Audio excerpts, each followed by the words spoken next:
Oh, there we go. What's up? What's up? It. How's it going? Pretty good. This is my first time doing this, so you'll have to. Oh yeah. The technical difficulties. No worries. So what's going on, Mr. Ashley? Or Dugan? Yeah. What's awesome. up? We're live. All right, let me Nice. try to arrange the boxes so all of our faces are in here. Okay. Here, wait. Does this Don't worry. Does this help? Does that help? Is that better? How's that? Am I the only big one in the screen? I don't know. There I we think go. it's probably when people talk, right? And they get I don't know. I'm really big. Look at how big I am. I know. Look at my eye. How you doing? So anywho, not too bad. Tell me about yourself. What's been going on? One second before we get going. Plug your podcast. Wait, I think I got your mic muted. 1 second. How do I on? Have Dark plug it. Dark, you want to plug it? I think wait. Can anyone hear him? I can't hear Dark. His audio's out. Yeah, dude, you ain't got audio.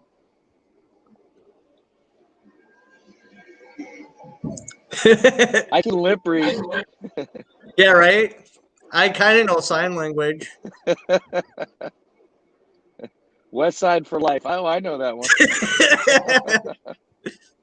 It's all about the shocker, my friend. Yeah, right.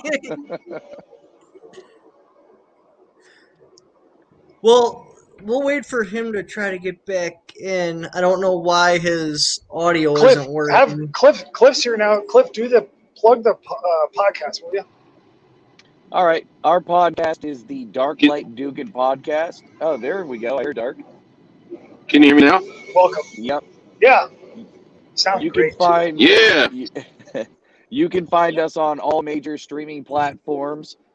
We produce high-speed, low-drag audio content on a variety of different subjects to be able to help people become prepared and a little bit more self-sufficient and independent in this troubling world. So hopefully we get you in there to check it out. America. All right, so Dugan, where you been? Because that's the biggest question everyone's got. Where the hell did Dugan go, and why? Like, you want to get into it, or what? Well, like, did you catch a federal charge and you can't touch guns? Did you have an ex-girlfriend start stalking you and you had to, like, sever ties? Were you abducted by aliens? That's a popular theory.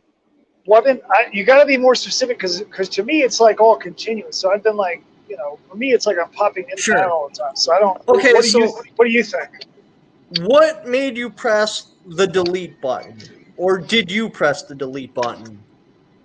I can answer that, but I can only go all the way. We gotta go deep on it because I can't give you balls deep, dude. Balls fucking deep. Okay. So for real, why I had to stop doing Carnicon? It's because of the censorship, right? So censorship online, that stuff started back in Carnicon started in like 2012. I started getting censorship issues from YouTube. I mean, I don't even know why, because when I started getting them, we were really small. It was a really small channel. I started getting censorship issues. Back then, they didn't have the all of the code that they do now, where everything's automated, and then they're able to just scan entire like libraries of channels instantly. They used to have to do a lot of individual stuff. I used to have email conversations with the people at YouTube. They would do stuff pause for 1 second. You mean you could actually talk to somebody at one point in time? Dude, when I started Carnicon, people at YouTube used to freeze videos, like cut off monetization. They would send me emails, and I would have to. It would be about some ridiculous, like they would say, like, well, we think that this music is copyrighted, which would be ridiculous because most of the music was just like I was just making it on like Linux multimedia studio, with like 1980 cents and stuff. So it just didn't make any sense. And they would make me prove product bones and stuff, and I'd just send them like the bones files for like the fucking software for them to unlock, like unhold the video hostage. And when this stuff started, and it made me super uncomfortable, and I would like talk about it to other YouTubers, and they would be like, what are you talking about? Like apparently they didn't have the same issues. And then when I told them that it was like, I was like, this is kind of freaking me out. It kind of feels like monolithic, communist censorship. And then they were like, and they were like, no. And this was all before. And then by 2015, when that rolled around, they had started rolling out, suppressing gun channels. But it was very light. It was very light, and like people. I wasn't sure at that time, like with Carnicon, it's more like an entertainment platform, right? Like it's an entertainment model. And so it's not really, it's its own flavor and brand that you can't, it's not easily rolled into, easily rolled into anything. It wasn't easily rolled out in the first place because there's no model to draw from, right? So it's like you got to draw from scratch. Like this could look like shit, or it could be fucking, rolling it from something that was entertaining and close, that people appreciated in their hearts. It's really difficult to take it from that to dealing with difficult topics like challenging tyranny directly. Mostly because people are so confused about what tyranny is, even when it's looking in the face. And that's kind of the difficulty of where, I just couldn't do it. And the bottom line, it's hard to explain, or it's hard. It's more like an abstract reason, but the true reason is I couldn't look myself in the mirror and keep on making like entertaining videos, knowing that the United States was going down the drain. Because every time that I would make a funnier video, it would like crush my heart because I know that like people don't know what's going on, and they don't know that the United States is being destroyed, and so they. When I stand out there and be the haha man, everybody thinks everything's okay.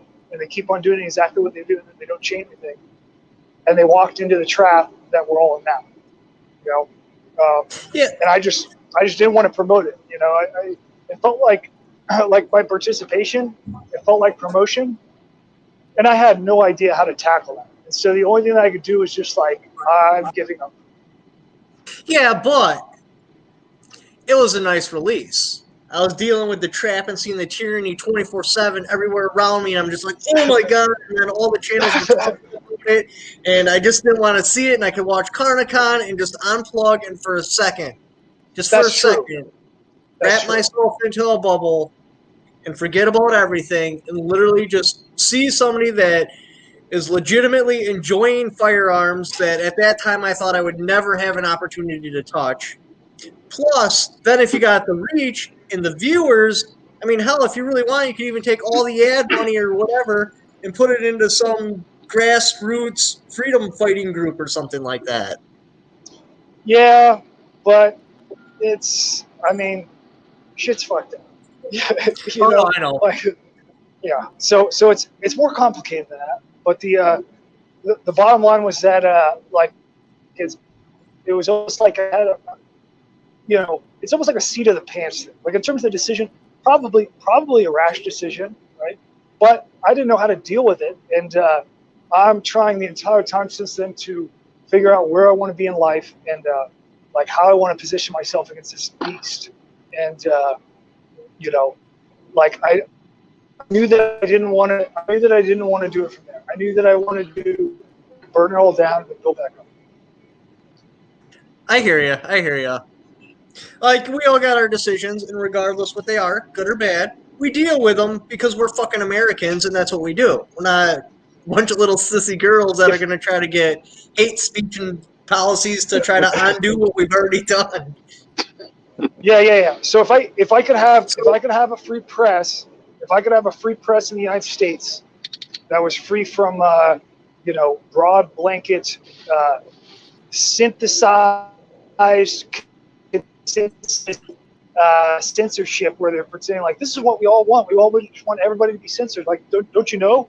That's what Google wants. That's what Facebook wants. Instagram, YouTube, Facebook. Right. They just pretend like nobody wants it. Nobody wants any of the censorship, and I can't take from that hand. I can't take any ad money. I hear you, man. I can't take any dependence on it. Like it doesn't sit with me, And I still use it now, but it's absolute like I'm doing like wild man podcasts, like basically cussing YouTube to the ground, like when I'm on there. Half the time they ban the channel, like they lock my channel, and fucking get all kinds of trolls in there, get people trying to send me viruses and emails and stuff. Oh man. Yeah, I got those Chinese young people constantly emailing me shit like that. It's pretty easy to spot though, because they'll be like, "We'll pay you $100,000 to promote our product. Just click on our link and check the product out." I'm like, "How come you can't tell me what it is?" They're like, "No, just click on the link right there in your email and check out our product." I'm like, "You could tell me what it is, and I don't recognize the link. It's not an Amazon link. It's probably not even a Google link. It's like .virus.org or something like that." You're starting to make me question all those Nigerian princes that I sent money to. I mean, I gotta believe quit in sending my heart money that to they're run. real. Oh, Wait, and just had so a Nigerian princess too? You had a Nigerian princess too, Cliff? What's her name? What is her name? I wish. Just so you know, I'm not ADD. I just get really excited about topics and need to tell you immediately. So. Yeah, absolutely. Anyway, do one of you guys on the bottom of the thing want to go? Because I'm sure otherwise me and Dugan will just steamroll the whole live stream. You know what? I'll jump in from time to time. Yeah. Huh? I'll let you guys steamroll it. I'll jump in from time to time. Go ahead. You should tell us about your experience with the thing that I think what Cliff saw was you doing that video where you were talking about full auto conversions that have been introduced into society and kind of like the effect on society. And so I think it'd be really interesting if you kind of talked about that, like in terms of like how you, because I'm sure that you probably took flack for it, right? Oh my God. Dude, I actually banned the word FBI for a while because that was all my comments were. He's an FBI agent. He's going to burn us all. But I actually waited to get my SOT because I'm very familiar with mechanics. I love mechanics. I love understanding how things work. I love just like, okay, so this interacts with this, which makes this go, and then it goes from that. So I'm like, well, I need to make some machine gun videos because curiosity kills the cat. And most people wouldn't screw with machine guns if they simply understand how they work and that they couldn't do it. Maybe they might shoot them behind their house or something like that. So I'm like, well, I'm just going to drive my channel that way. I'm going to start talking about machine guns and how you can convert AR-15 so they're not sitting in their garage on the drill press doing stuff they might regret. They could just log on to YouTube, see how it's done, and make an educated decision from that. So I get my SOT. Well, actually, no, this was before my SOT. I covered the coat hanger machine gun, where you simply bend up a wire and it bounces off of the back of the M16 bolt carrier and trips the bolt catch release. And that video went crazy viral. I'm like, okay, that's my calling right there. So yeah. Then I got my SOT, and then I actually brought product in the shop because in that I was just explaining the mechanics. I didn't have anything in the shop. I wasn't actually showing anything. I'm just like, this is how it works because somebody had did a video, but then everybody in that video was like, no, it's going to fire out a battery. You're all going to die. I'm like, no, it can't because in AR-15, the firing pin doesn't actually extrude from the bolt carrier until it's fully in the battery. As a matter of fact, they even make an open bolt AR-15.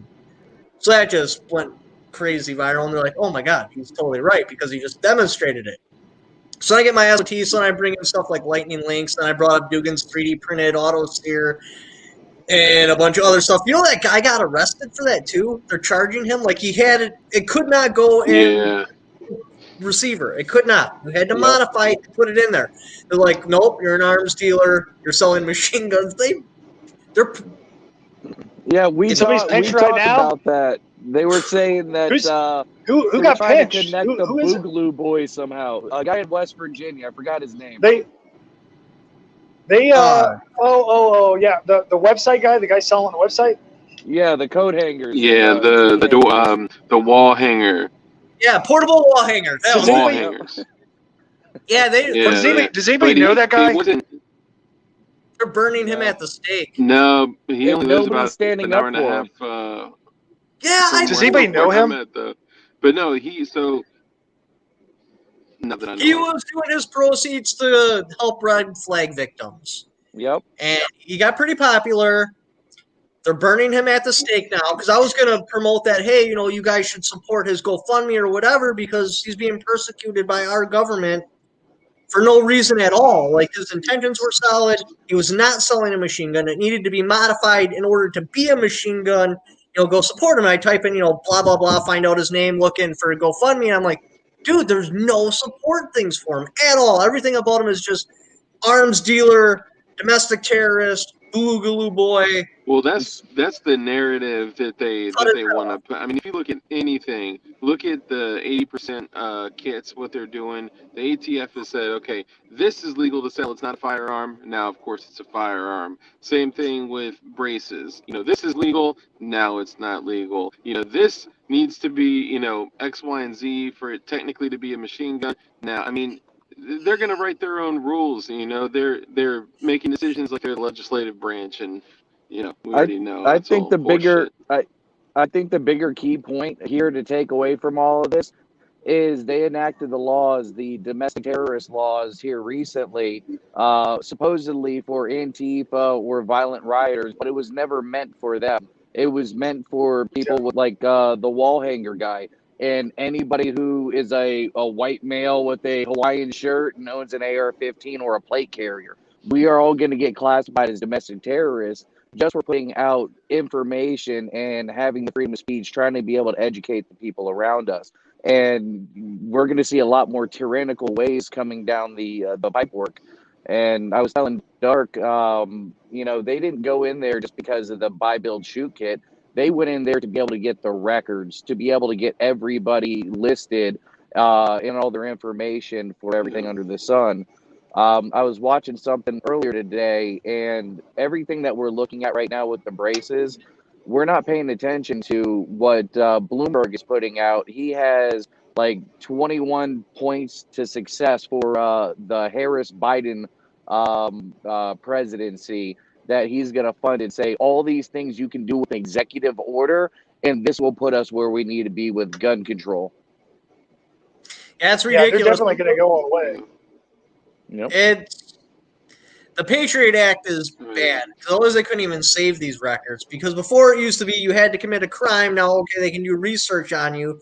Now they're just going in and kicking doors of people that sell gun products, taking the customer list, which we all need to push for all customer or gun-selling companies to do a data dump. Purge fucking everything. I gotta add one other thing on what Light said. So they're looking for the information, right? And we know everyone at any moment, if the government says, "I'm gonna do something for you, I am not going to charge you money," when I usually can, I'll not do it for this time, and it's for your benefit. That's horseshit right there, right? Just like the fluoride in the water, right? When we're doing it for your teeth, guys, for your health. No, we're doing it to put aluminum byproduct runoff in your water because we don't know where to dump it, right? So the moment that they say, okay, braced pistols are now SBRs, but for this short time, but wait, there's more. For this short time, we're going to allow you guys to register them as SBRs at no charge for an expedited Form 1 or whatever. That's horseshit too, and they're doing that for the records as well, I think. Sorry, I had to throw that in there too. The government is going to give everybody a free pickle. Yeah, I'm out of the loop. Do they run with that? Do they run all that stuff? The SBR brace stuff? They published a letter. It's not official till January something or another, but yeah, they never reply to the comments. They'll be like, okay, there was 50,000 90 days. 90 Well- days that we have to be able to comment No. on it, and they're only doing We it in like got- 20. Something these- like that. They The get ATF 14 days. ATF is crazy, and the American people are crazy. This is not, I mean, y'all are walking into fucking absolute tyranny, and nobody's taking it seriously. Like, it's already here, Well, how can you? How can you fight for a coward country? Like, I would die for freedom. That's not a problem. I will not die for a bunch of people to be like, oh, well, he shouldn't have had a portable wall hanger or a solvent trap. And so, Yeah. you play stupid games, you win stupid prizes. If I honestly felt like I had everybody behind me, that would be a different story. A totally No, different story. I don't think you should fight. I think you should, I think people need to really, because they're putting the pressure on, right? Like, everything is just like they're cranking the lever, starting to put the pressure on. You see that in, like, California is a great place to get the Oh, you just forecast made me. of You what just kind made of me shit's puke in my going mouth a little bit. Let's not talk about the C word. They're a great way to see the forecast of the shitstorm that's coming. So they've got, I mean, it's so bad. It's so bad. I just can't. I feel like America's asleep, man. They're sleeping, and they're turning the wrenches on you guys, and most people are like in denial. They're in denial, or they think it's going to go away. Like, this is not go away time. It's just going to keep on coming. But the wrenches that they're turning, like California. I'm sure you heard about COVID compliance and how they turn off people's power. What? No, I didn't hear about that. Yeah, if you're not, was it the power or the water? If I you think had it's too both. many people at your house, the governor was giving them the ability to shut off the water or power at the people's house to be able to make them COVID compliant. Like, yeah, let's not be sanitary anymore. That's a good deal. What? Oh yeah, Yeah. And so that's how it's. I'm pretty sure. That's the way that it is. It's like right now, it's like, you want to buy stuff, you want to spend money, COVID compliant. You got to be COVID compliant. This is how they're going to do. They're not going to push gun control by going door to door. They're going to take all the things that you're willing to, that you feel like you have to have. They're going to say, if you want that, you're going to have to go our way. That's how they're going to do it. Obvious. You like working that 9 to 5. You like working at McDonald's or doing whatever job. You need to be COVID compliant. You need to bend over and take that shot. Yep. Dude, An experimental cocktail. Yeah, just sign me up. I'm You gonna saw the fucking people. take that. You saw the people passing out, or the telling you. lady that passed out on stage when she got the shot. No. Oh my God! They did it in front of live TV, and the lady starts getting all woozy, and then just drops out. And then the news report they wrote was, "Oh, she has a history of fainting." It's like, really, you're that's gonna be what you say, a history of fainting? I wouldn't have chose her. I'm sorry. She has And a then they history had- of bleeding from her ears. No, she was always sterile. Dude, I'm telling I you, don't know.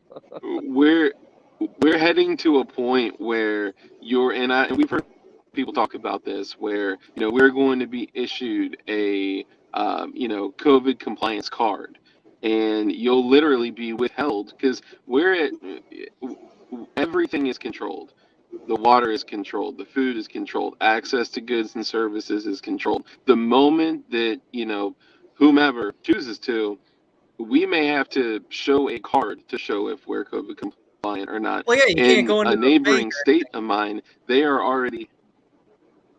Yeah, can't go to the bank, can't go to Walmart. I can't go to Walmart, which doesn't even sell, firearms and ammunition anymore, without showing a COVID compliancy certificate.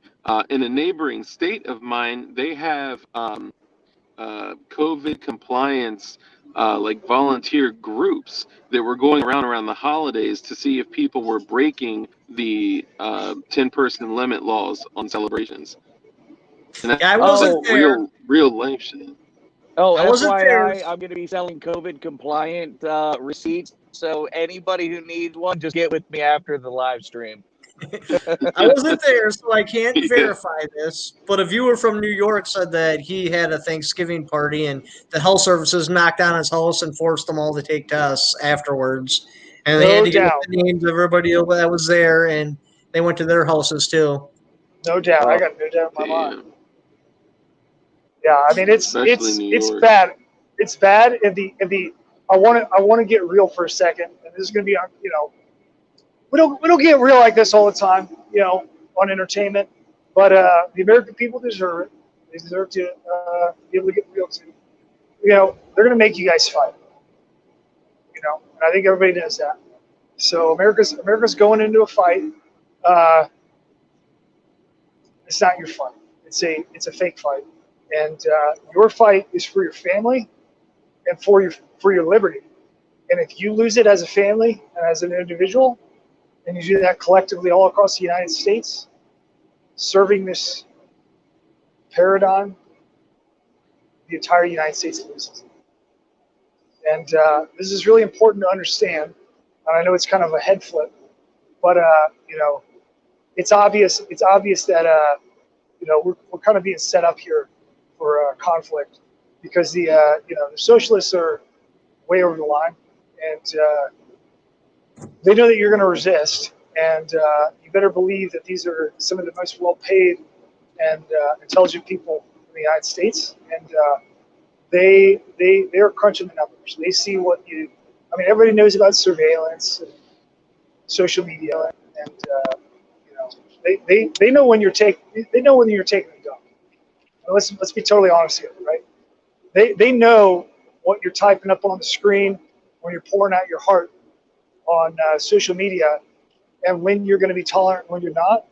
And this whole thing is just a charade, and they want to get you guys to kill each other because the United States is the most powerful and dissident people in the world right now. So the only way that they can do that, they can't march up here, hi-ho, diddle through the middle and shoot you guys because there's a lot of rifles. But what they can do is get you to do their dirty work for them, and that's kind of like the direction that we're going. And I thought you were done. Keep going. Nope. I'm done. Go ahead. Oh, we got a super chat here. ATF will approve your pistol, then change their mind about it later. Yeah, absolutely. That's pretty ridiculous. It honestly feels like they're setting it up so all your local Leo has to do is get upset with you, take your pistol brace, send it in, and they'll determine on that particular one, depending on if Leo's like, hey, this guy's a menace, make this an SBR.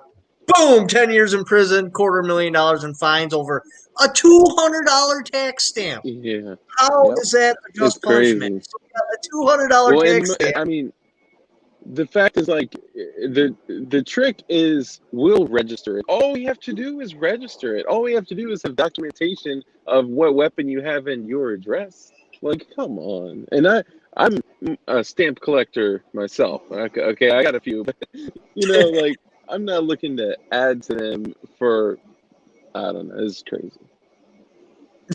You're like, I better shut up before I get robbed. It's just like you guys ever seen that? Yeah. They probably removed it off YouTube. But have you guys ever seen that 1986 Hughes and Emmett Senate floor? Like when they approved Hughes and Emmett. So it's online. You can find it. It's in it's in '86. So it's like a voice vote at like the 11th hour. Yeah. So they have like. I mean, the floor is pretty much clear, and it's the middle of the night, and then they're passing the bill, and there's nobody there to resist it.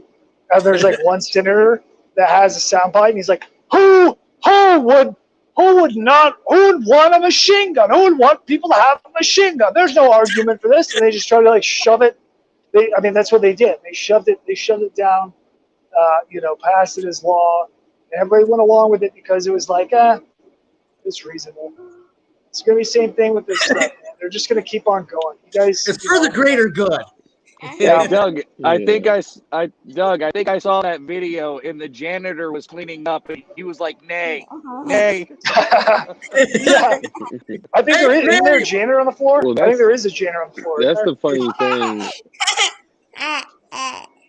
Brush your teeth.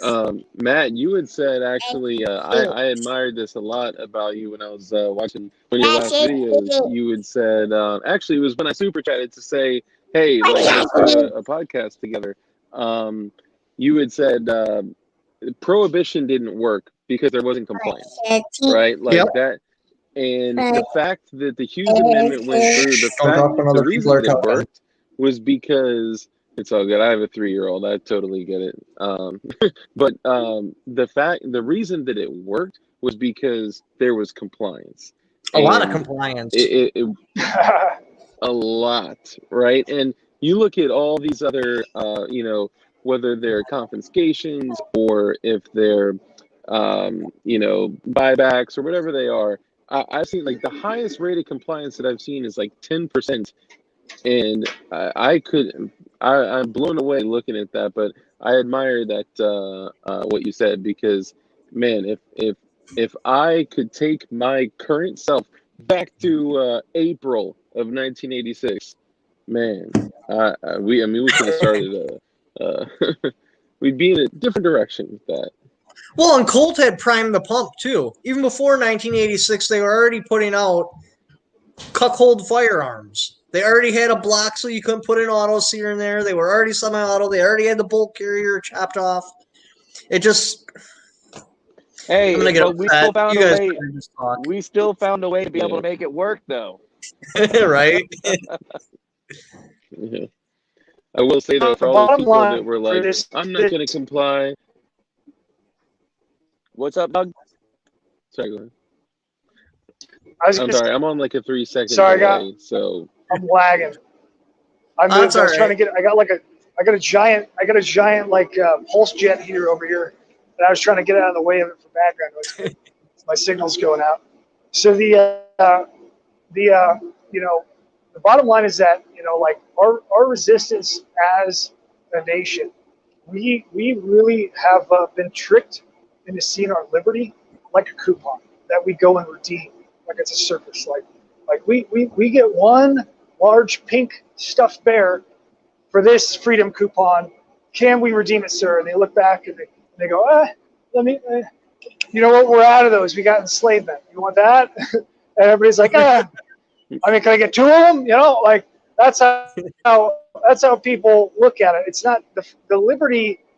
The Constitution is it's pretty good, but the critical part of it is the participation of the people, and we have really stepped out of it and really handed over a lot of our power, and we've been tricked into thinking that our power is us standing out there with a sign, or even us drawing blood.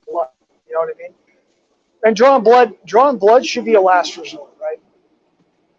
Almost definitely. What our power is our consensus and our participation, our commercial participation, our like going with the flow.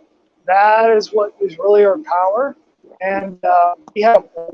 And there is no tyranny. Is one of those things that it doesn't have any power on its own. If you have a king that just comes over here on a boat, stands and says, "I am king," everybody do what I say. You have to have a distributed system where it comes in from far away that you don't have any control over, and they come up with rules and pass it, and you don't have any way to slap it down.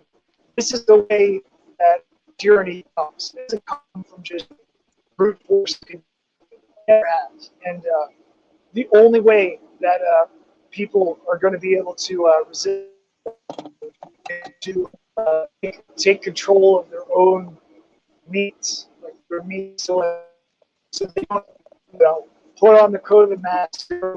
What if there was a black in your area and you need some 2x4s? Hey, you know what? you're going to get better lumber than this fir. You're going to have to buy this fir by oak lumber like it used to be. And I think right here in my backyard, we'll trade. You know, you brew some whiskey, that good small that you got. That I think we lost them. Was he breaking up for you guys? Yeah, pretty bad. You back? Hey, Doug, you were breaking up pretty bad, man. Okay, Hey, okay, we got sorry. We're chat. This guy said, CRS and Duggan alive. It really is Christmas. But no, I totally know what you're saying, and something a little bit more compressible that guys can understand, because I've had this talk with guys. They want to be like dominant towards women. And like, how do I make girls submit to me? I'm like, it doesn't work that way. They have to submit to you. You can't dominate them. It happens up here first. They have to build trust and stuff like that. And that's exactly what we're doing. We're submitting to the government. They can't dominate us. We can only submit to them. It doesn't work the other way around. We can only be submissive. They can't be dominant. That's exactly right. That's exactly right. That's what people forget. That it doesn't mean. And what's very careful, what needs to be very punctuated here, is that the entire history of every nation that's ever lost their nation and just gotten swindled over, they do so by getting confused when shit gets crazy and not being able, because they don't have ground to stand on.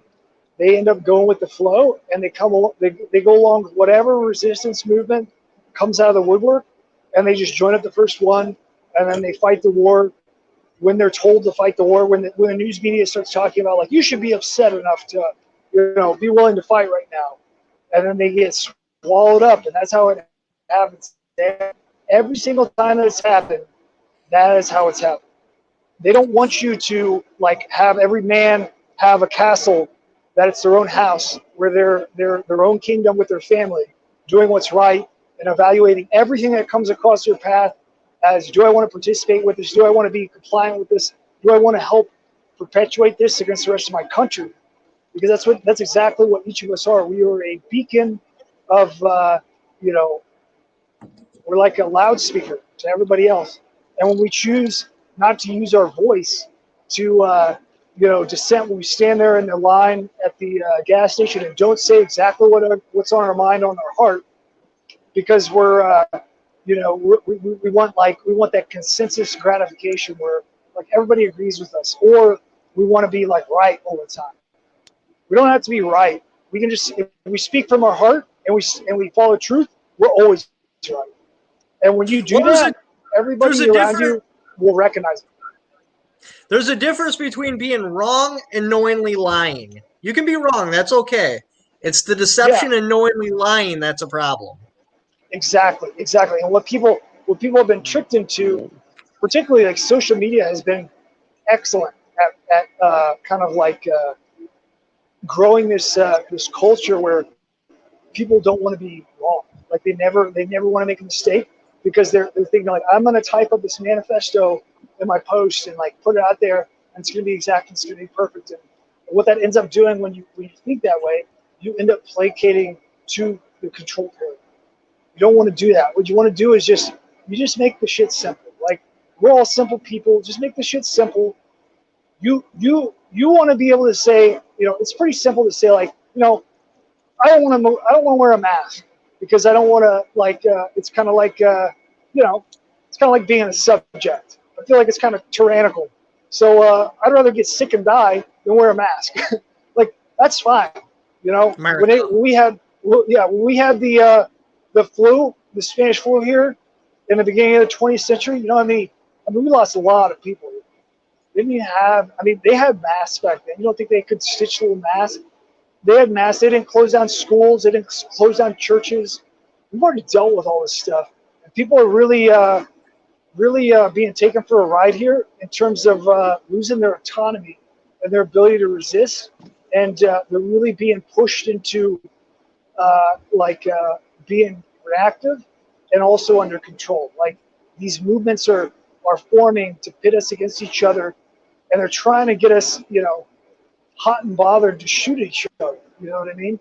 But they don't want you to have a machine gun in your house. They don't want you to have any real strength. They don't want you to have an arsenal or they don't want you to have hand grenades at your house or anything like that.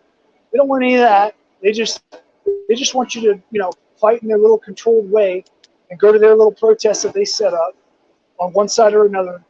And this is the entire game. If you fall for this, it's gonna bring down the country. So that's kind of the important thing to understand for people is that if you don't know what's going on because it's not in your AO, like if you're neighborhood, if you don't have Antifa all over the place, then that's it's because it's controlled, man. And all the Antifa shit is all, by the way, in major cities.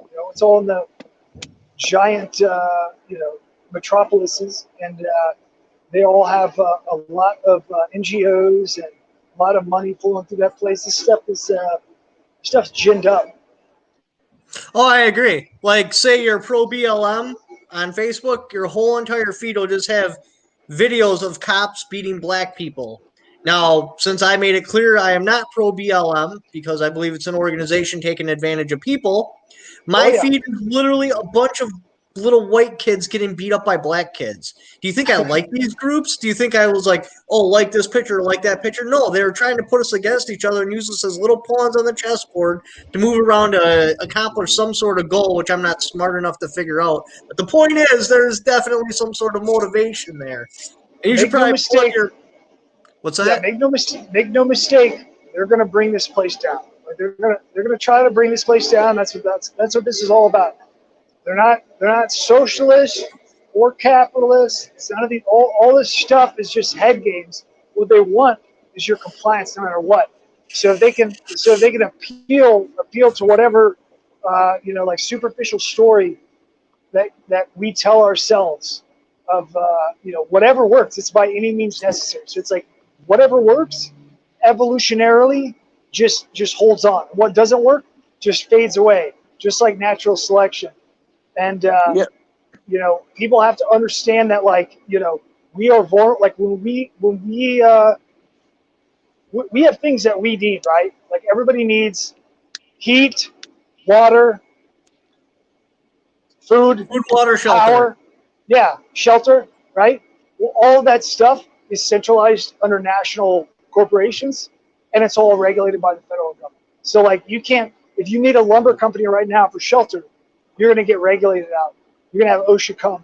You're going to be, if you're not with the program, if you're not following the line, you're going to get shut down real quick. It didn't used to be like that in the United States. If you're making novel fuels, for vehicles or for heat or power or whatever, for generators, whatever, you're going to get shut down. You're going to get the EPA in there. If you're making electricity, if you're good luck making a power plant, you're going to have to follow so many regulations. You're not even going to be in control by the time you get done. This is for a purpose. The purpose is because you need all these things. It's not like you're not going to need them. Like if you don't drink the water, you're going to die in a couple days. So it's like you need fucking fluids. Yeah, you need fluid, right? But it's all controlled. You're going to be buying bottled water. You're going to be getting municipal water in that municipal water company in your area. They're going to be following federal compliance. This is the entire game. And if you tried to make a competitive, if you try to drill a hole in the ground and make a well, you're going to get shut right down. Not only are you going to get shut down, they're going to make a news story. They're going to make a Time magazine article and a Vice News interview about how you want to disrupt the peace and your the ecosystem. Yeah, they're going to say that you're trashing the ecosystem. They're going to say whatever they need to say that works. It doesn't matter what it is. It doesn't matter how much of a lie it is. I think most everybody in my chat, which you need to plug your podcast again soon because we're about 44 minutes into it. But I think most of my people under the chat understand that there's something bigger going on and we're preaching to the choir. The real question is, how do we get enough non-compliance at the exact same time to make a difference? Because nobody wants to be first because they'll just be crucified. Yeah, you got it. So this is the whole trick, right? They're gonna crucify whoever comes up there. So don't go up there, okay? Don't go up there. What they're gonna do? They're gonna completely synthesize. It's how it always works. They're gonna create a movement and pulling people, just like they do with BLM. When they have BLM, they're going into cities and pulling local nationals, like people that live in the locality that are, already, like, they're dealing with whatever they're dealing with, probably not having a good day. And then they're like, this is an opportunity to tear shit up. And that's exactly what's going on. They take advantage of that. They're going to do the exact same thing with everybody else. The way that you get out of it is you have to start becoming independent now. And that's a huge thing because it's a massive paradigm shift of perspective. You take whatever any inch that you can. So if that means you make a still for taking lake water if you have to and turn it into fresh water so you can drink it. If that means casting a cistern out of concrete and running your gutters into it and then filtering it for home use so that you're able to drink out of it using, whatever. If that means switching over to firewood so you don't have to pay an electric bill for heat, like whatever it is, you're not going to be able to do it overnight. You have to start now because the red line is going to come from the other direction and meet you head on. And then you're going to be caught with your pants down. And then when that happens, you're going to be doing stuff you didn't want to do. And you're not going to have any choice because you're not going to have any water. It's expensive, though. Becoming self-sufficient is insanely expensive. I've been working on it for years, and I've made very little headway. Only if you do products. You don't have to do products. You gotta look at the situation and go inch at a time. You gotta go inch at a time. And city is not the best place to do that. No, God, no. City, yeah. Their survival hangs on a razor's edge. I mean, what do we need? Like a 3-day disruption to the supply chain, and they'd basically crumble. Like 7 days, there'd probably be cannibalism. That's the whole thing, right? Like people don't realize, like in the city, imagine if the pipes, like imagine if there was like conflict, like real conflict in a city in any of the municipalities. It is an entirely top down. I mean, they're running. I mean, I work in sewer and water. They're running fucking pipes down the street. They're, like 8 to 12-inch main lines. You get a break or something. You get a like soil contamination. Everybody gets a boil order. Like it's completely centralized, and the consequence of it goes to every house. If you're in a city and you get water going down, you got to think like New York City or something like that. You couldn't. I mean, if the rain was coming down and you were out there with a bucket getting water out of the gutter, like down the side of the curb, because that's all you had, and then your plan was to distill it so you can get clean drinking water. Imagine how many people you're going to be competing with for that curb water. Like they're not prepared, Well, and you got to filter out all the blood out of it too, because it's Yeah. I know what I would do for my family and my children. I have to assume everybody else would do the same thing. Exactly. Yeah. So the trick is one of the things that. I'm sorry. Go ahead, Biggie. No, I was just saying you don't want to be in that situation. You got to take care of it now, so you don't have to get in that situation, right? That's why you got to do it. It's not an option though. They're entrenched into the city. Their job is in the city. They've only lived in the city. You throw them in the country, and it's going to be catastrophic and a huge learning curve. They can do it, but it would be life altering. One thing that I try to express to people is drive down the road. If you see copper coil, snatch it up, throw it in the backyard. Obviously, if you live in a city, it's gonna suck for you. But if you have any kind of rural area, if you're outside of the city, anything that you find, you can have free materials that you can slowly start to build a still, something, a rocket stove. I mean, you name it. Everything is endless. You just have to look, and you can save a lot of money by not buying stuff through the big box stores and other things like that. Some things you have to get essentially because you can't manufacture it. But at the end of the day, if you start looking into these things, you can start seeing little pieces of the puzzle that you can pick up here for free and there and there and there, and slowly start bringing them together. And, it's just taking one step at a time to be able to find your independence or just be able to become a little bit more independent. If you happen to know how to distill water with a pot still, you can also make alcohol, which means you can also sanitize. You can do a ton of little things. So black market businesses and getting together with other people that know different skills than you, but you guys can kind of come together and make yourself a little community, basically, or a mental community, something to be able to help each other. That's actually crazy. Go ahead, because I'll no. be on it for a minute. No, That's actually crazy because I was chatting with a guy the other day. He's like, the real problem we have here is we lost our ability to manufacture the little shit that builds the big shit, like our machine and tool. All our little parts that are essential to make bigger parts are imported from other countries. So if the big reset lever was pulled for us to restart, we would have to go all the way back to the beginning. We got to manufacture the machines, to manufacture the parts, to manufacture the bigger machines. We got to build our way back up, and my God, it would just be so incredibly catastrophic that it's scary to think about. That's exactly that's the whole thing. All that's by design.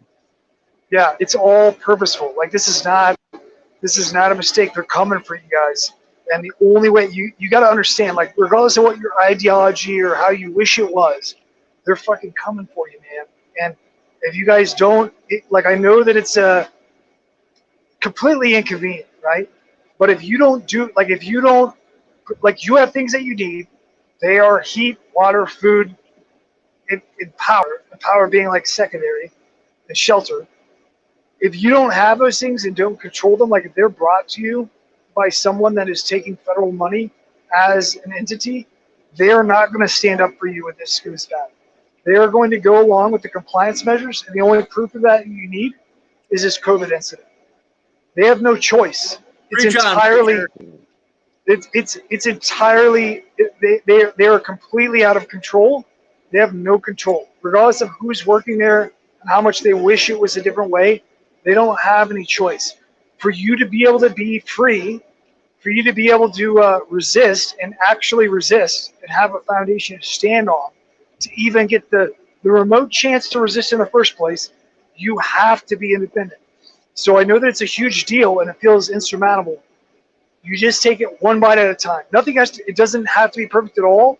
The idea that you can have this like perfect, suave, clean setup where like everything's just good to go it's fake. It's never going to happen. Life is struggle. Even Starship Troopers, Robert Heinlein, he's got a quote that says, even the breath of life at birth is purchased only through gasping, effort, and pain. And it's absolutely true. This whole thing is a struggle for all of us. But if you don't meet that challenge by inventorying yourself right now and going, what am I reliant on the system for? And really reliant, not just the stuff that's nice, but the stuff that's like you're going to drop out if you don't take care of that. If you don't start doing that on your own and figure out a way, then they're going to leverage it against you, and it's only a matter of time. And then when they do that, if you really need it, you then have to make a choice between perishing or doing it, and that's not a choice. You know what I mean? Starship, for most people. Starship Troopers is a badass book. I love when he starts clowning on communism too. But we got a super chat real quick. If the hack got all the way to the DOE power plants? Question mark. I'm not sure what he's asking. The major hack. We did a podcast the other day on hackers. That. I gotcha. Yeah, they hacked all the way. I guess SolarWinds is the IT or the software that is for the presidency, for Joint Chiefs of Staff, all the branches, our missile silos, and nuclear reactors. All of it works off of that software, and they all got hacked and put backdoor access into it. Wow. Oh yeah. Like you guys. I don't want to scare you, but I also want to scare you. Okay.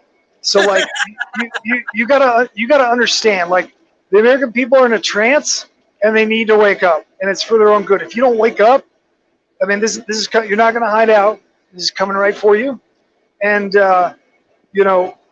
you got to think like you've been inundated every day with news stories about how high speed the government is and how much everything's under control, and at the same time it's like there's no control. Like anybody can just like boop, boop, just open up the emails and just read everything.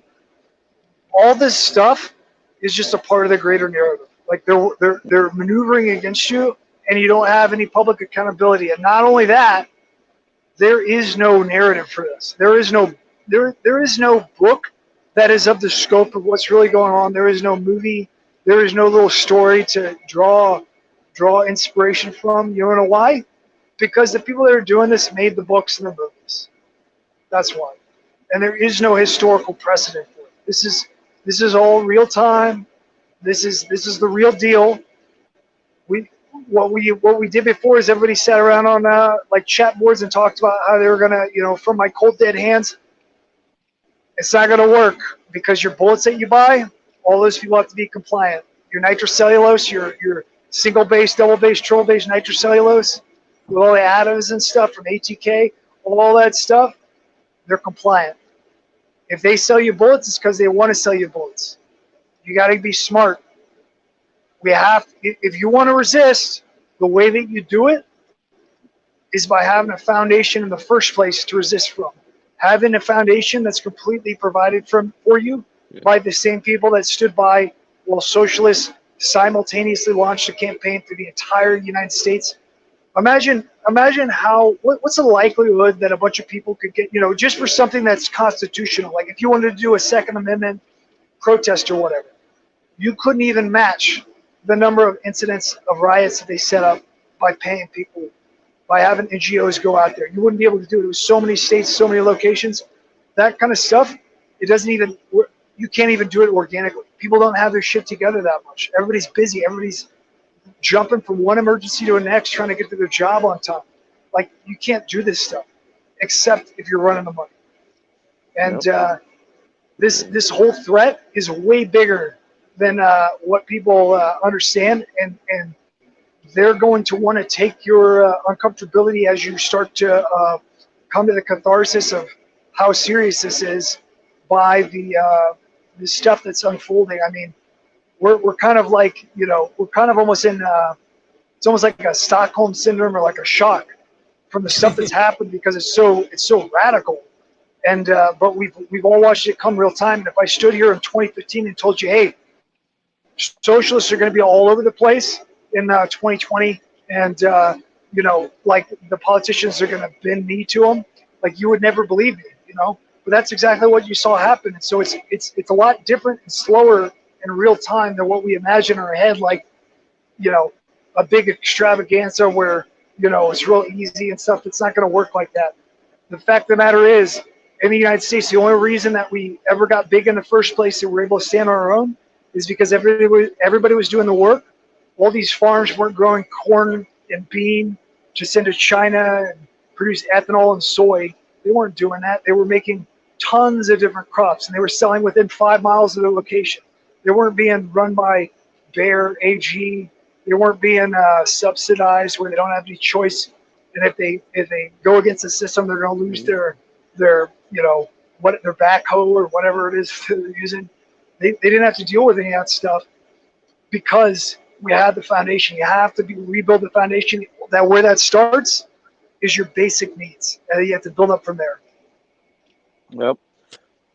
And All right, so one thing I was going to say, one thing I'll add to it. This isn't a fight, for people in the U.S. fighting over America. This is a world government trying to implement their boots on our American necks because we're one of the last holdouts, but we slowly just keep on giving it away.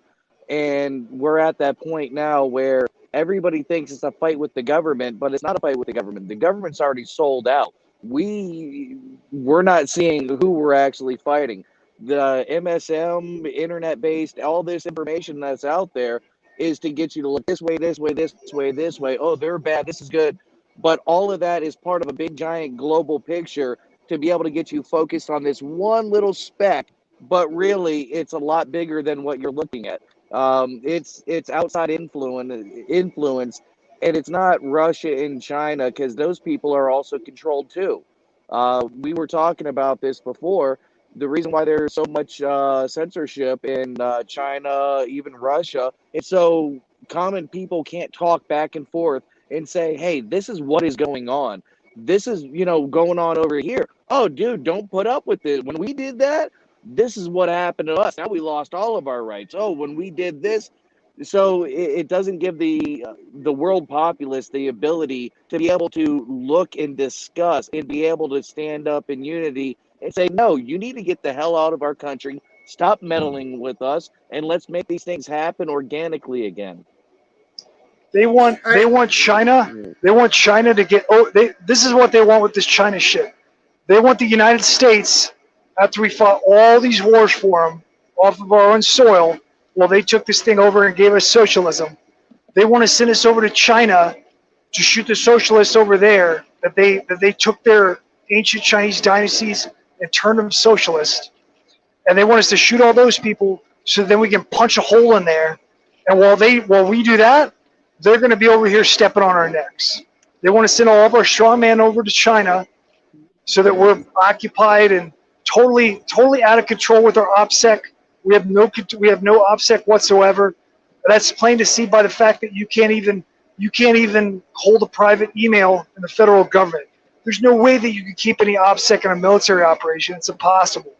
These politicians will sell you out in a minute, and they're going to send you over to China and make you do all the work so you can punch a hole in there, so that then they can get international business and turn it into this globalized hands across the world thing, so they can just change China because the Chinese are resistant to it. That's the whole game. And then while we're there, you better believe they're going to do a number on us back here at home while we're weak. All right, we're at the 1 hour mark. Plug your stream because we still haven't plugged it again, so that everybody knows where to find you guys. All right. Let me jump in and go ahead. Sorry, real quick. I was just going to say really quickly, and I'll plug the podcast as well. A lot of the stuff that we're saying, and it may appear extreme. If you want to kind of fill in the gaps to fully understand what we're saying and the information and facts and truth behind it, then come check us out. Go to Google, pull up old Uncle Google, and type in Dark Light Dugan, and you will find us. And we're syndicated on every major platform, everything from Spotify to Apple Podcast, and there's like 11 more that we're syndicated with, and it'll fill in a lot of the gaps. The bottom line is, last thing I want to say real quick, if you think this stuff is extreme that we're talking about, you got to take a step back. Look at this. People here in the United States are really unsatisfied everywhere. Every economic tier, no matter what their job is, and it's all the same all the way down from like the homeless dude that's in LA that has to live in a tent, all the way up to people that are running successful, 7-digit figure businesses. Everybody's dissatisfied. Everybody's losing their rights. This is you don't need to it is a conspiracy, but it's a conspiracy against you. It's not a conspiracy theory. You're the one that's going to pay the consequence and lose your rights and lose things that you held dearly. This is not a time to placate to sensitivity about feeling like you're the odd man out. This is the time where you have to build something for yourself, and the government will never. I mean, you can think about the last thing that any MSM or even alt media, the last thing any alt media wants to tell you is to be a kingdom unto yourself for your family. That's the last thing they want to tell you. And that's all you need to know. Oh, it's not extreme to me. I grew up in a small town where a bunch of old people went to hide after the war and try to become self-sufficient. The stuff that would come out of their mouth when I was a kid is pretty mellow. Tomorrow, we're going to be doing a podcast with the gentleman that did a documentary on the town of Chiron in Mexico that broke away from the cartels, the police, and the government and became its own independent society in Mexico. They produce their own textiles. They do everything themselves. They police their own borders. So it's going to be definitely an interesting thing to be able to tie that in on what Americans can potentially do on a smaller scale, or give an idea on people can find their independence. People can build it back up. And, it's a struggle, but we're going to hear about that story tomorrow. So that's all I had to say about it. Oh, and when we get off too, I'll send you a number. It's a doctor, PhD, the whole 9 yards, wrote a whole bunch of books about the chaos theory. You'll want to do a podcast with him too. I did one with him. He's pretty intelligent. Nice. All right, thank you. Yeah, not a problem. So I hope All right, I hope you like us on here. Anything else for us? Yeah, thanks for having us on. Oh no, not a dude. You're one of the people I didn't grow up watching, but like first got into YouTube. Like, don't make me blush. I'm still kind of starstruck, so you know it is what it is. Sooner or later, because I'm just recently going full time YouTube, I'm gonna come out and see you, and we'll have to do a video together. Even though you don't want to, this is what you got to do for being on my stream. I very much appreciate you having us on here. A lot. Right. I hope that somebody that's watching this is able to get a boot up their ass and make something real powerful for themselves and their family. And that's actually how we're going to end the stream. Because we opened up a whole bunch of questions. Now let's give some starter stuff for somebody at different levels of where they are, things they can start addressing. And then we'll hit up some of the comments. Which one do you want to go first? Who's got the first thing? Now we're going to start at, you're not prepared at all. I'll jump in real quick. You're doing it, Dark? Do it. Real quick. I think, so I used to live right outside of the city right outside of DC in Virginia, completely just highly densely populated area. And I had been a prepper for about the last 10 years, used to work in the firearm industry. And so I kind of, have been prepping some things, yet I didn't have a complete understanding of everything. And over the last year, I was a Carnicon fan, obviously, who wasn't in the gun community. Right. And when Dugan disappeared, I would just randomly search him, here and there. And but basically, I ended up, finding Dugan, rewatching his streams, and seeing, what he's talking about, and just seeing how everything lined up, and it just clicked. And I literally picked up my family, moved out to a completely different area, had a really high-profile job, don't want it, positioned myself differently, and started focusing on the primaries, the food, water, and just starting to be as self-sustainable as I possibly can. And the only way that you can do that, because I don't live on a ranch, where I can have a solar, a rain catcher and stuff. I'm just luckily in a much lesser populated area, but you have to do it, like Dugan said, like inch by inch, like tiny step by tiny step, small decision. And the resources that are being used against us, first step is water. You've got to get water and water storage down, water purification. Look, here's what I'll tell someone to do. Look at your water bill. Look at how much water you use. Well, really, I should say how much water you waste. Me and my little tiny family use 16,000 gallons in the last 75 days. Okay, so yeah, right. I have girls. Small family. It's a couple 100,000 gallons. Yeah. So monitor what you're using and think of what you would need to use, and how could you create that if there's a fear behind it. So I don't want to strike fear into everyone, yet this is what I would say. Knowing how much you use, if your water turned off, if you went to open up the spigot and the shit didn't work, what the fuck would you do? When you flicked on the lights and the shit didn't work, what would you do?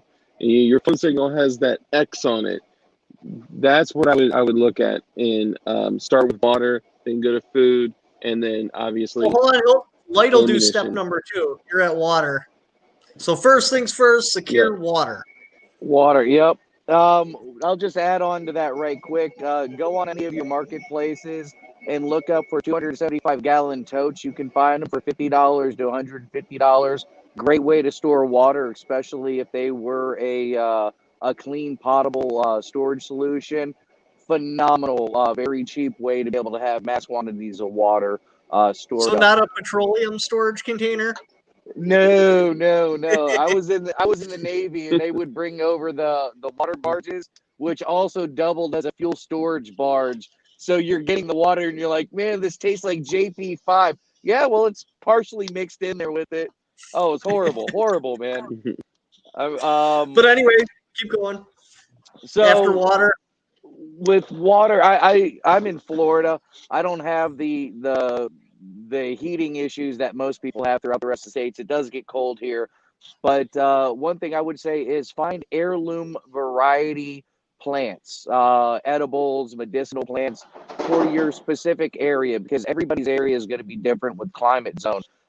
Stuff where you can plant it and it will grow and it will reseed itself, whether it's fruit and nut trees, whether it's edible plants or medicinal plants. You can plant them all around your yard and have basically a food forest, a place where you can cultivate right out of your own front lawn. And a lot of them look decorative too, as long as you maintain them. So that would mainly be mine. I have a big background in agriculture, so I'm a big fan of ag. So I would say find heirloom varieties. Just Google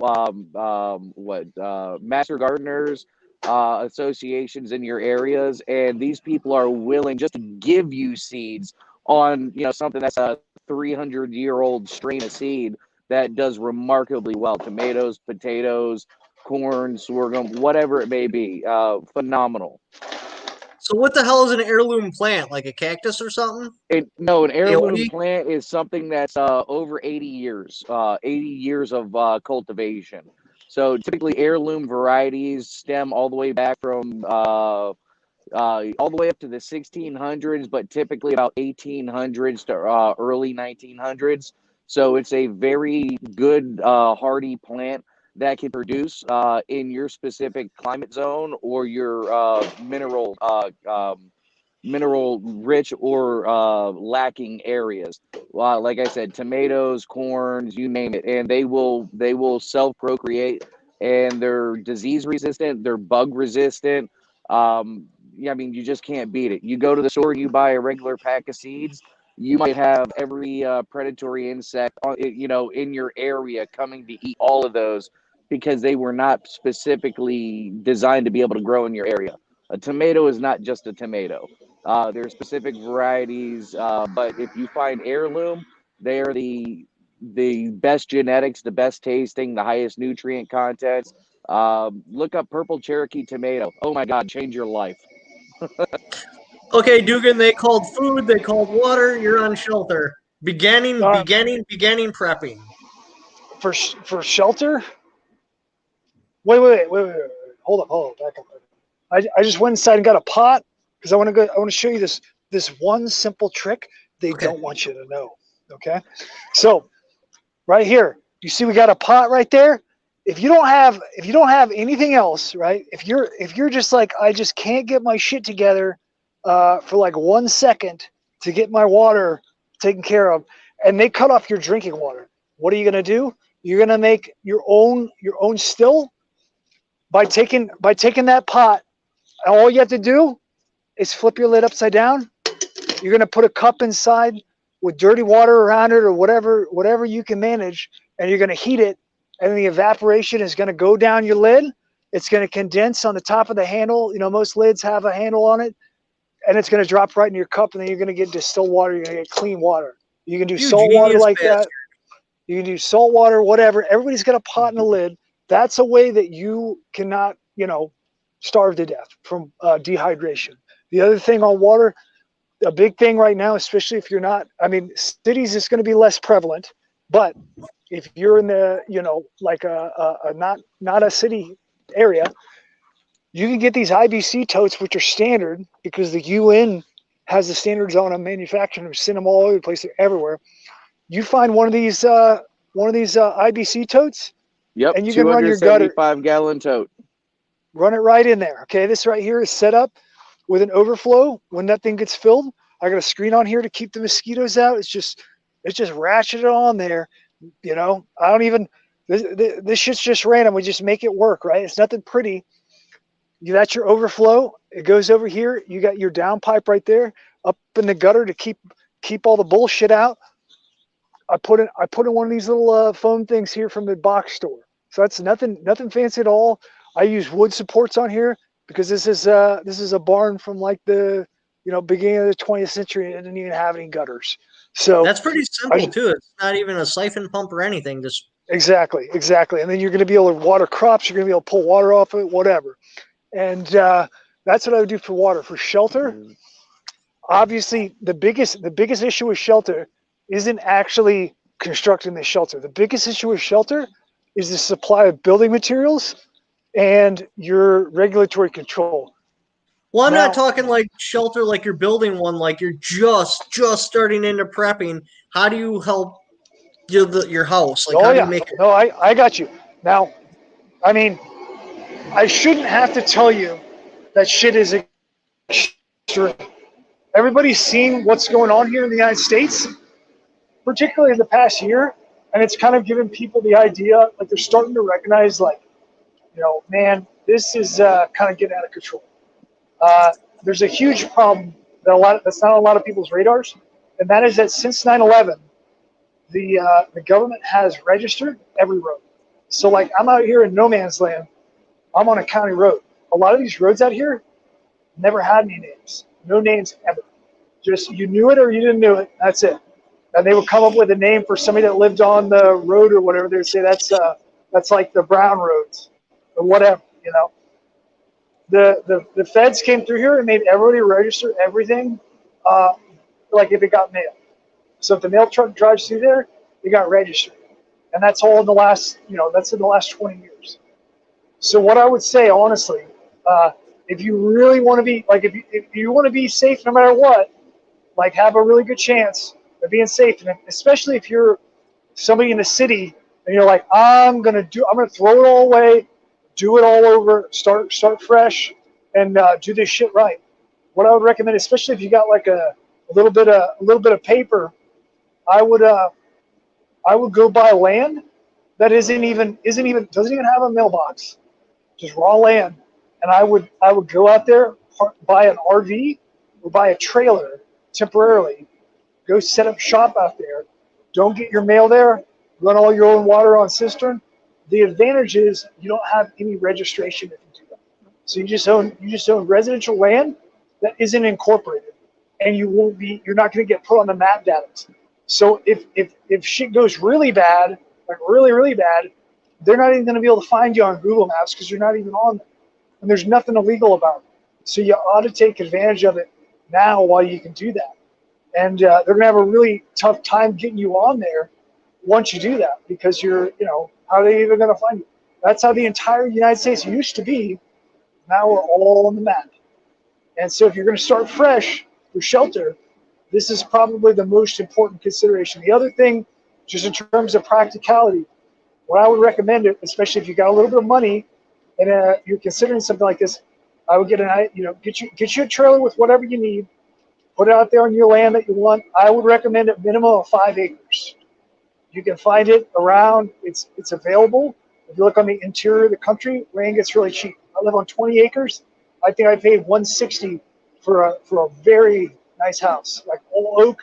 I mean, not nice by the standards of like HGTV, but like in terms of construction, like some of the frames and stuff. This is a nice house, And I got that and 20 acres for like $160. This stuff is everywhere. Yeah, if you go out and I couldn't look around. Get a driveway for that out here. Yeah, so you can find it if you go out there and look at it. If you get something that doesn't even have a house on it, it's not even going to be on the map.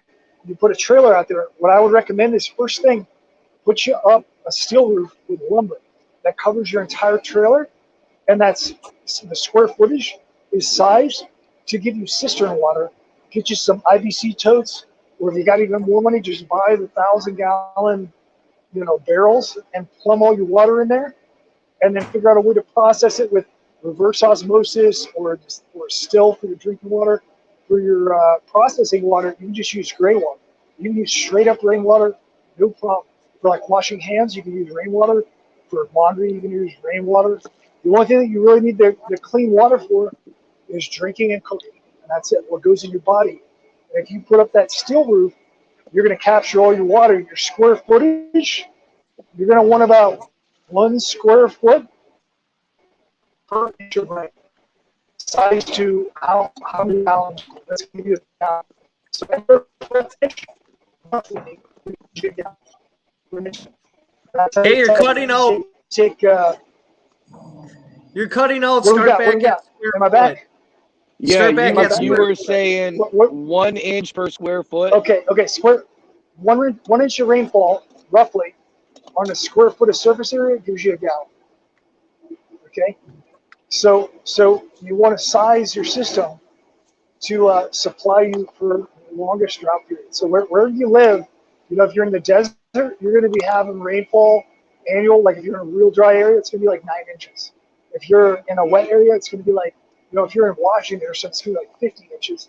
If you're in the interior of the United States, it's going to be somewhere around like, 30, 20, something like that. So you take the longest period of time that you don't have rainfall. Say it's like you've had a historical record of like 3 months of no rainfall. You would want to plan for that. So you wouldn't say, I use X amount of gallons in 3 months. Okay, then I need this much storage to contain that much water. And then whatever your roof sizing is, you want to line that up so that you're making sure that you fill up your containers before rain falls out if you get another one of those dry spells. And that's how you do it. If you put that steel roof up over your RV or whatever, or your trailer, you're going to have all the time in the world to build whatever house you have. Or maybe you'll just decide, I just like that trailer and you'll just stay there. But you're going to get higher efficiency on your air conditioning and heat because you're not going to have the sun beat. You're going to have less wear on your trailer because you're going to park it under an RV. Your vehicle isn't going to get worn out or sunbaked because you're going to be under a steel roof. It's the smart way to do it. So that's why it's very cheap. It's the way to go. You get that raw land.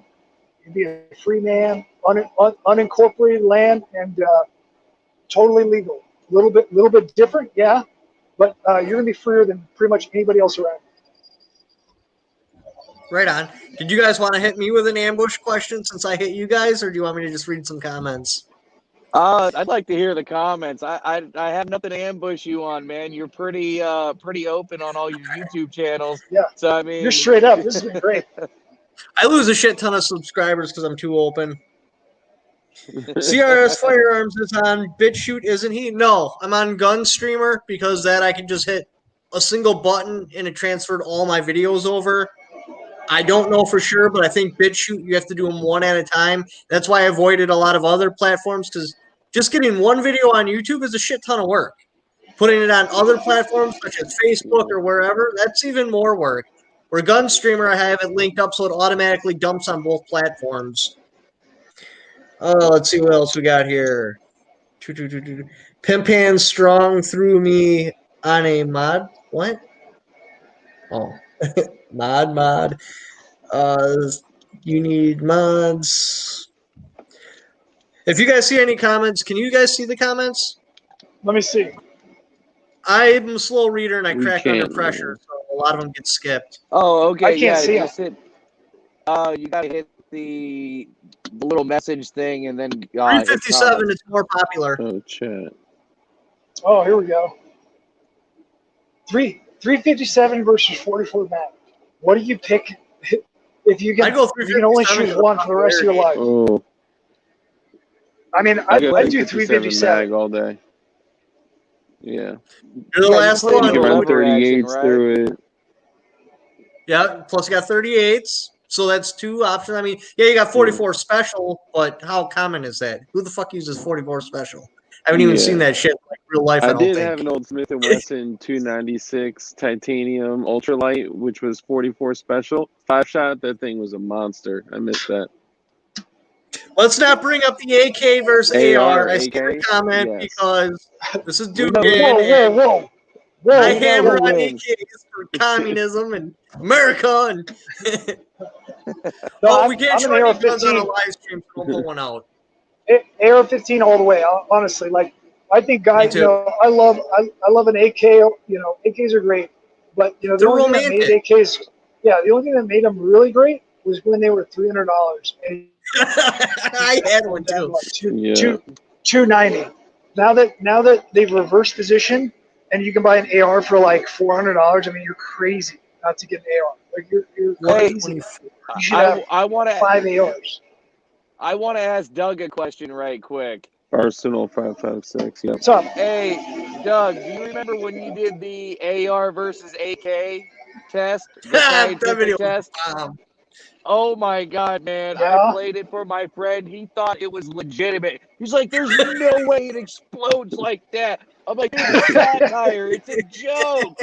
He could not wrap his head around it.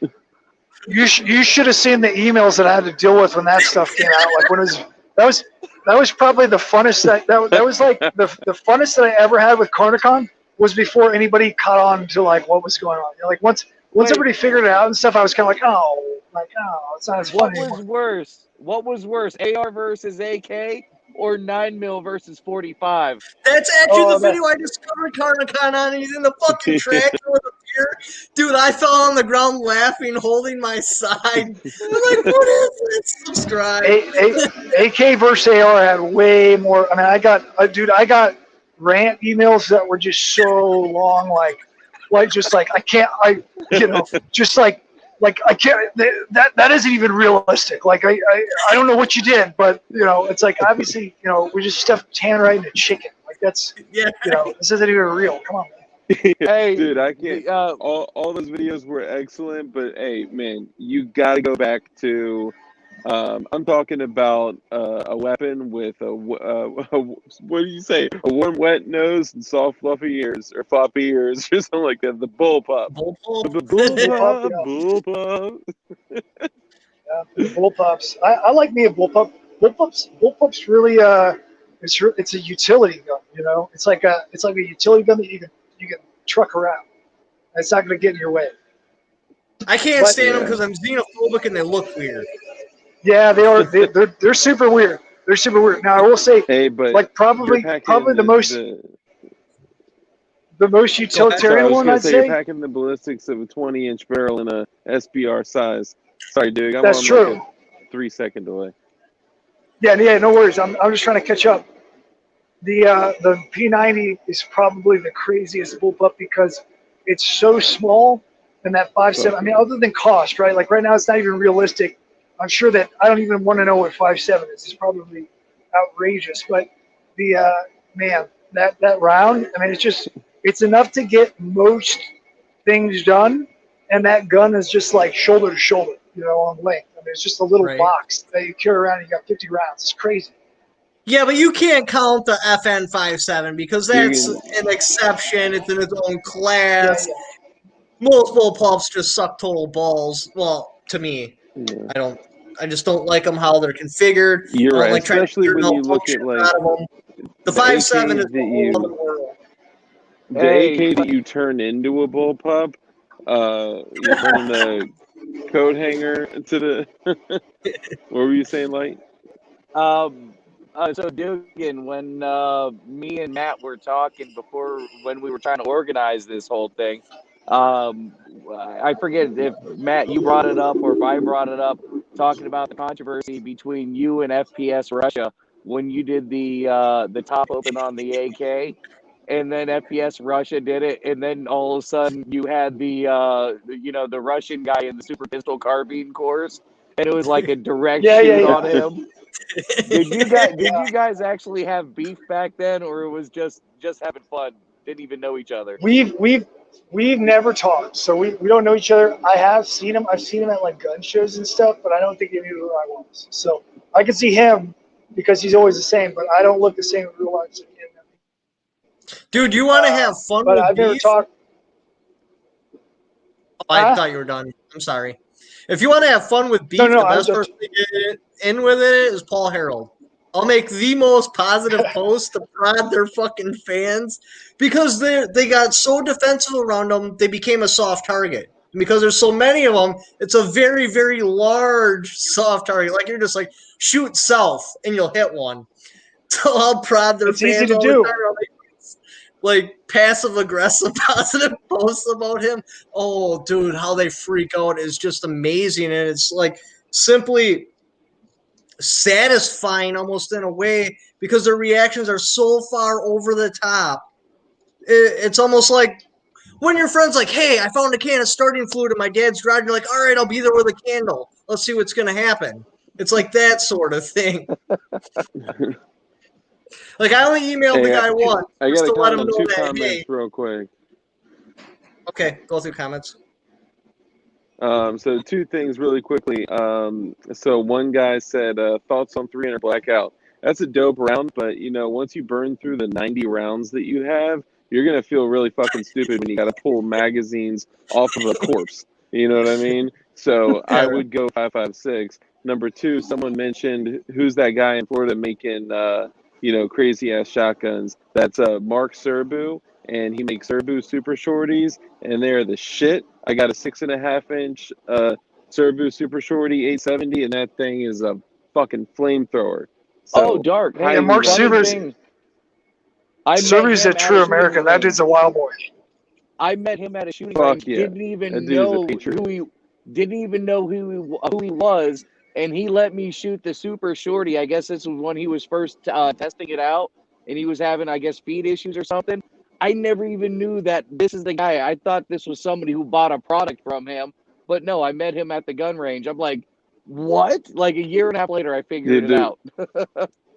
The reason I bought Serbu's a real cat. Super Shorty was because I had the chance to meet him in Shot Show. Sorry, go ahead. All right, I got 2 comments. One, CRS Firearms, does your Armorlight have a stainless steel barrel? No, it's a carbon fiber barrel with a stainless steel insert. And then gas piston versus DI, I'm assuming they're talking about AR-15s, but dude, an AR-15 is already a piston system. It's just in line instead of outside of the bolt. Aha, you got it. Yeah, look at you. All right, let's see what else we got here. Dude, did you ever see the AR-10 on Arms List I popped up? Yeah, I did. That one was close to the one that got stolen from my house, but it's not exactly the one. And I'm going to keep upping the bounty, thousands of dollars, until somebody rats on the person that has my rifle, and they spend the rest of, probably a couple of years in jail with probation. The point is, they won't have it anymore. But if that doesn't happen, and I can't get anybody to rat, and when I get up when they test negative for COVID. Huh? Don't steal a man's rifle, guys. Come on. No, it was my first rifle. The first one I ever bought at a gun shop. And that son of a bitch stole it. I got my first buck with that rifle. Oh. Like, it's terrible. Insanely sentimental. So I already put out a bounty for the guy to bring it back. Like, I'm like, I'll pay you the money. I don't care if you stole it. Well, by the end of January, I'm going to up the bounty by another $1,000, and that's for somebody to rat on him. They got to show me the police report that he's in jail and where I can go collect my rifle from. Just bring bring his rifle back if you're watching this, you rifle thief. Just give the man his rifle back. Dugan, it's so serious. Matt actually sold his car and walked to work for a year just to buy that rifle. I mean, it was over a mile one way. I cried when I heard the story. I'm like, you know what car I sold? My '85 Corvette. Ooh. Oh, travesty. Yeah. But let's not get me worked up about that. Otherwise, the stream will head in a totally different direction. All right, let's see what else we got for comments. Up the hill both ways. No, actually, it was downhill to work, which was awesome because I always overslept. So I'd have to sprint the whole way. Coming home, it was uphill, though. Sometimes I could score a ride from somebody at work if they weren't being dicks. Let's see. Hey, Duke, how is Cal from In Range? Oh, they're asking a question about when you were at TV. I don't know. I hope he's doing well. LOL. Do you guys see any comments that need addressing? I would take a look.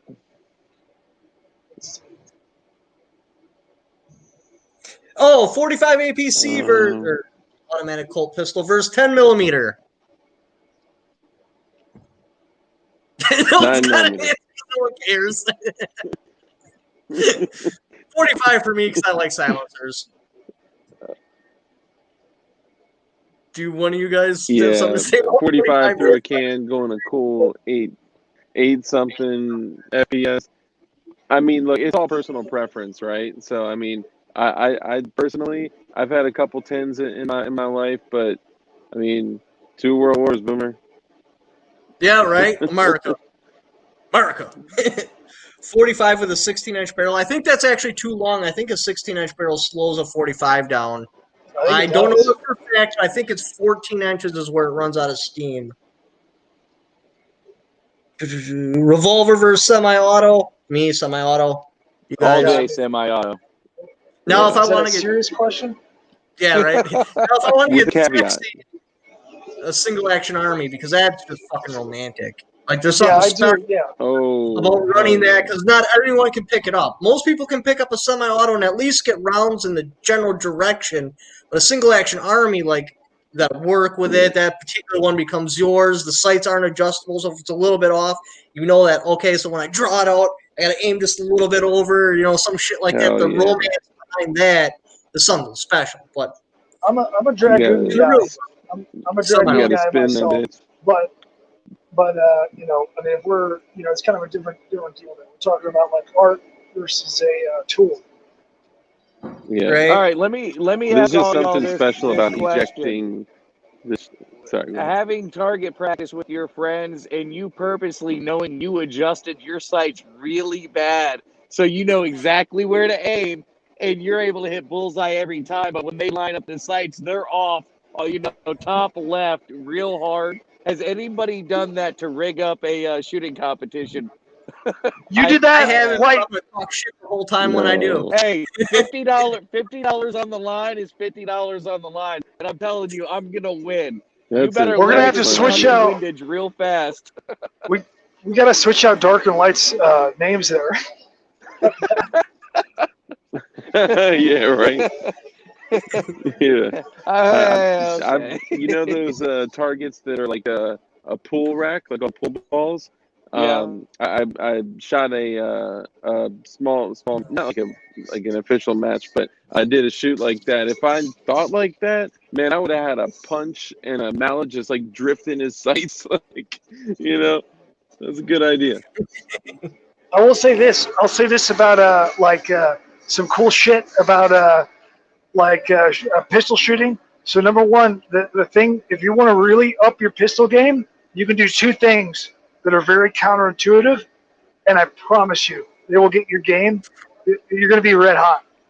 Number one, you need to be shooting maximum size targets, steel, 8-inch rounds. So you rig up 8-inch rounds. It's going to be hard at first. If you're not used to that, it's going to be so hard. You need to be shooting out 8-inch rounds at a maximum. You can go all the way down before it starts getting too crazy. You can go down to 4-inch rounds, but I would start at 8. You're gonna shoot those for a couple of months, and then you're gonna go to a IPSC target, and you're gonna be like, "What is this Titanic doing in front of me?" It's gonna be no problem at all. You're gonna be shooting in the face box nonstop. And the second thing that you can do if you want to work on speed for pistol, you get yourself a headphone set, or if you got electronic ears, you run you run auxiliary headphones into your electronic ears. You're gonna hook that up. They make like a Korg, like the KORG, the Korg metronomes. You get a metronome.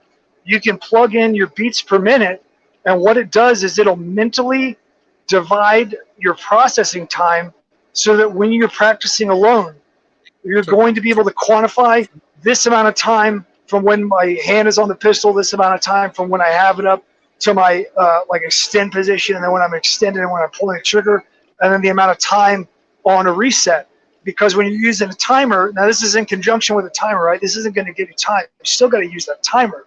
But when you're shooting with a timer alone, you don't know anything except from start to end. You know when the beep happened and when you're pulling the trigger, and that's going to quantify on your timer, but you don't know what happened in between. The way that you do in between, unless you want to hire a coach that's going to come over there and record you in slow motion, you can avoid all that with a $5 cord. And you have that cord with the metronome going off, and after you shoot enough, you go, there were 4 beats before I got my first round off, set to the beats per minute. And that's the secret of shooting fast and shooting small.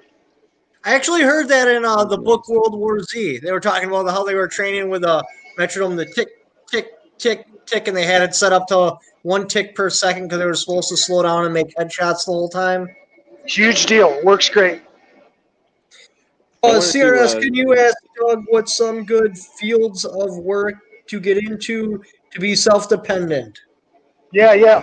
So I know that you know, you're not going to hear this on the news channels, but you should probably start doing a side business right now. It doesn't do something that's not critical, where you know you don't have to depend on it for an income.